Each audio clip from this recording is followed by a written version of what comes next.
मला काँग्रेस आणि मवियाच्या लोकांना काही गोष्टी सांगायच्या की आताच बिहारचा निकाल आला.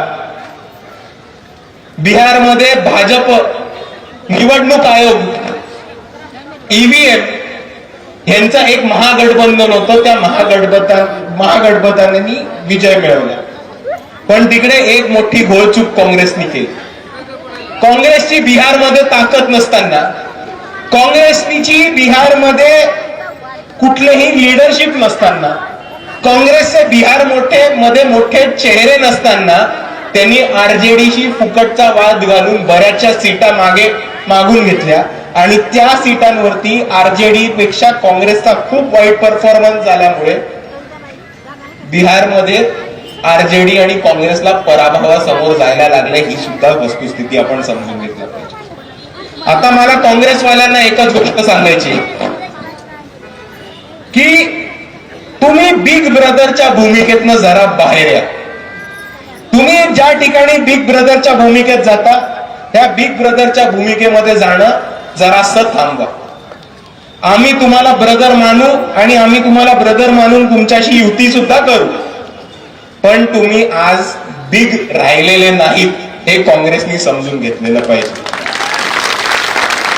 आणि म्हणून मी परत म्हणतो, स्थानिक स्वराज्य संस्थेमध्ये वंचित बहुजन आघाडी युती करायला तयार आहे. जिथे वंचित बहुजन आघाडीचा सन्मान ठेवला जाईल, जिथे वंचित बहुजन आघाडीचा स्वाभिमान राखला जाईल आणि जिथे आम्हाला सन्मानपूर्वक युती आणि आमच्या कार्यकर्त्यांना बरोबर ज्या सीटा मिळतील तिथे वंचित बहुजन आघाडी नक्कीच युतीमध्ये जाईल. आणि आता वेळ आलेली एकत्र यायची. आता वेळ आली एकत्र येऊन काँग्रेसनी, वंचित बहुजन आघाडीनी आणि भाजप इतर जितके पण विरोधी पक्ष आहेत त्यांनी एकत्र येऊन लढायची वेळ आली. आणि म्हणून या प्रस्थापितांना मी एकच गोष्ट म्हणतो, हे काँग्रेसचे जे प्रस्थापित नेते आहेत, सरंजामी नेते आहेत, कारखानदार आहेत, साखर सम्राट आहेत, शिक्षण सम्राट आहेत, या सगळ्या सम्राटांना मला एक गोष्ट सांगायची आहे की तुम्ही कधी शाणे होणार आहात. काँग्रेसच्या खालच्या लिडरशिपनी, काँग्रेसच्या जिल्ह्याच्या लिडरशिपनी, शहराच्या लिडरशिपनी आणि तसंच तालुक्याच्या लिडरशिपनी शहाणपण दाखवून वंचित बहुजन आघाडीशी ठिकठिकाणी युती करायचा महत्वपूर्ण निर्णय घेतलेला आहे.